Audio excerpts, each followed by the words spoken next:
Okay, welcome back in. I'm now going to be taking a look at the Baltimore Ravens. They would win the AFC North Division second year in a row. Unfortunately, unlike last year, they didn't finish first in the AFC. That belonged to the Chiefs, of course. So 12-5 would be their record. As always, we'll take a look at their schedule, their team stats, and then the individual ones as well. And then I'll do my usual review on how the year went. So speaking of those pesky Chiefs, the Ravens, I feel like the Chiefs are like a thorn in the Bills and the Ravens side. So they would lose by a toe against the Kansas City Chiefs and on the opening day. Then they would get upset by the Las Vegas Raiders, starting the season off 0-2. At that point, a lot of people were like, "Oh my God, what's going on? Like this team was so good, and they made it to the AFC Championship game last year. Now they're starting off 0-2." Well, don't worry, because after they lost to the Ravens, or the Raiders, I should say, they would go on a 5-game winning streak, defeating the Cowboys, the Bills, the Bengals, the Commanders, and the Buccaneers before getting upset by the Cleveland Browns in week number 8. They would go on to week number 9, defeating the Denver Broncos and the Bengals in back-to-back weeks. They would lose to the Steelers in week number 11, defeat the Chargers, and then lose to the Eagles in week 13 before their week 14 bye week.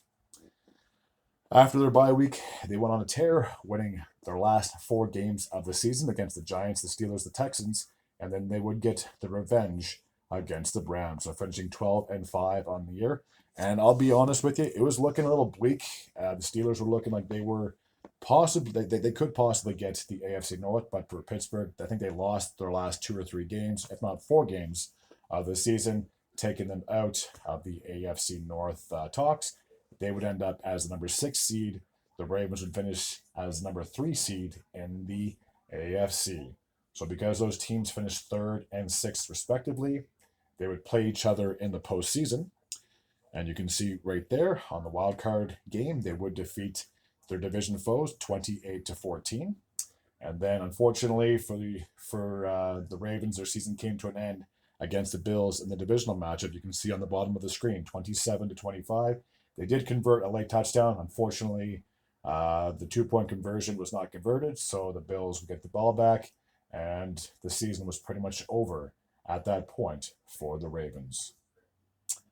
So now we'll take a look at the team stats. There you can see the standings, 12-5, first place, offensive. So no surprise here that a lot of these categories, they're in the top 10. Passing yards, they would finish 7th in the league with 4,035. Receiving yards, they would finish with 4,189 yards. First downs, they would have finished with 129. Rushing yards, no surprise there. You got King Henry as your running back, would finish first in the league with 3,189. And points, they would finish with 518, which would be 3rd overall. So a very good offense, to say the least. Sacks, they would finish in 2nd place with 54. Interceptions, around the middle of the pack, they were 17th in the league with 12. Forced fumbles, they had 12 of them, which would be good for 19th. And tackles, they were at the bottom of the league with 630.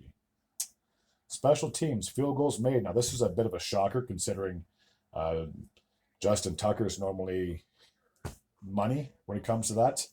He definitely had a difficult season, to say the least. They would finish with 22 field goals made. Their field goal percentage would be 29th in the league.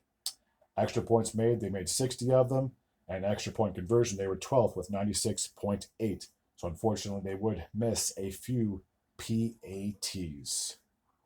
So that's all the special teams. Now we'll take a look at the individual player stats. So Lamar Jackson, the defending MVP of the league, would finish with 4,172 yards, a 66.67 completion, and his touchdown to interception ratio, just unreal, 41 touchdowns to 4 interceptions. That's almost like 10-1. If it's not 10-1, it's got to be. Zach Flowers would finish the regular season as the receiver with the most receiving yards with 1,059. He would have 74 catches and 4 touchdowns as well. Rashad Bateman would finish the season just with 756 yards on 45 catches and 9 touchdowns. Derrick Henry, King Henry, Beast Mode Henry, whatever you want to call him, would finish the season with 1,921 rushing yards. Unreal. So close to 2,000 too. 325 carries and 16 touchdowns. And big surprise there, Lamar Jackson would finish second on the team with 915 yards, 139 attempts, and 4 rushing touchdowns of his own.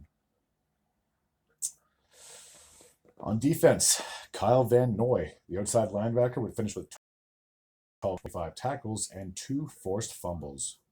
Roquan Smith, the inside linebacker, would finish with 81 tackles. He'd have 1.5 sacks, 1 forced fumble, and 1 interception. Marlon Humphrey, the cornerback, would lead the team in picks with 6. He had 50 tackles and 2 forced fumbles. Special teams. Now, again, this is a bit of a shocker. Justin Tucker, like I said, he's normally money legit when it comes to field goals. He would go 22 of 30 on field goals this season, finishing with his lowest field goal percentage of his career so far, 73.33. And Justin Strout would finish with 55 punts, 2,551 yards, averaging 46.38 yards per kick. So, my surprise, the Ravens made the playoffs? Of course not. They are a contender in the AFC, but unfortunately, because of those pesky Chiefs, they just never seem to go away. That's the reason why the Ravens have such a hard time getting back to the Super Bowl. I believe they've only made 2 in their franchise's history, back in 2001 and then 2013, respectively, winning both of those. So at least they're still perfect when it comes to the big dance. But unfortunately, it's been now 11 years or 12 years since they've been to a Super Bowl. So I'm sure time is a ticking, especially for John Harbaugh. He's not getting any younger. He still has a very competitive team. I've said this in a lot of my videos when I'm talking about the AFC, that the Ravens, for me, if I had to make a prediction now, I think they for sure are going to be contenders in the playoffs. And I think it's going to come down to either them or the Cincinnati Bengals for that AFC North crown. Again, not trying to disrespect the Steelers, but I have a funny feeling that Joe Burrow is going to come back with a vengeance. I mean, he had an amazing season. Unfortunately, they lost a lot of close games, so that's why they fell out of the postseason running, at least. So, yeah, I think the Ravens, no doubt, should be there again to compete for a playoff spot. But the big question is, whether they're home or away, will they be able to finally, just like the Bills, get over that hump and get back to the Super Bowl? Because you're more than likely going to have to play Patrick Mahomes, whether you're in Kansas City or at home. It really makes no difference for him. I mean, after all, last year the Chiefs, they went into Buffalo and Baltimore respectively and won both of those games, advancing to the Super Bowl. So it doesn't matter who's home, who's away. You just have to beat the best team. And in order to beat the best, in order to be the best, you have to beat the best. And unfortunately, the Ravens have fallen short on a few of those occasions. So again, high hopes for this team. They should be competitive again next year. It just sucks being so close every single year and then getting bounced in the divisional or championship games, respectively. So again, very, very tough way for the season to end. I guarantee a lot of fans would probably say if they beat the Bills, they could have had a chance against Patrick Mahomes and the Chiefs. Who knows? It seems like anybody who plays the Chiefs ends up losing regardless. So whether they won against the Bills or the Bills won, they unfortunately likely would have had the same outcome. So again, they're like, I can't say this enough, that the Chiefs are basically like the new modern day Patriots. They're just built to win. They're going to be competitive. They're going to be the team to beat. So it's just very tough that you have to play a team like that. If it wasn't for the Chiefs, the Ravens could have been to a Super Bowl. They could have had another ring, if I want to be completely honest with you. They're that good of a team. And they proved it this past year by adding Derrick Henry after he got cut from Tennessee. That was a fantastic acquisition. There was like 3 or 4 running backs that switched teams last year, and they've all had amazing seasons. So, again, it's not like they're almost there or they're peaking or they just made it in the playoffs. They make it every single year. It's just they can't get over that hump. So that's going to be the big question mark, I guess, for next season is, can they finally beat the Chiefs and can they advance to a Super Bowl? Only time will tell. They're competitive enough. They got a good enough team. And like when you have a 2-time MVP in Lamar Jackson and a fantastic running back and Derrick Henry on your team and all the weapons they have around them, tight ends, wide receivers, you name it, they should be a Super Bowl contender. But it's just unfortunate that the Chiefs are as good as they are. Alrighty. I feel like I've talked about a lot of teams just as much as I've talked about the Ravens. So I will stop the video right now. As always, if you're new to this channel and you like this type of content, feel free to hit the sub button. I'd be very grateful and very appreciative.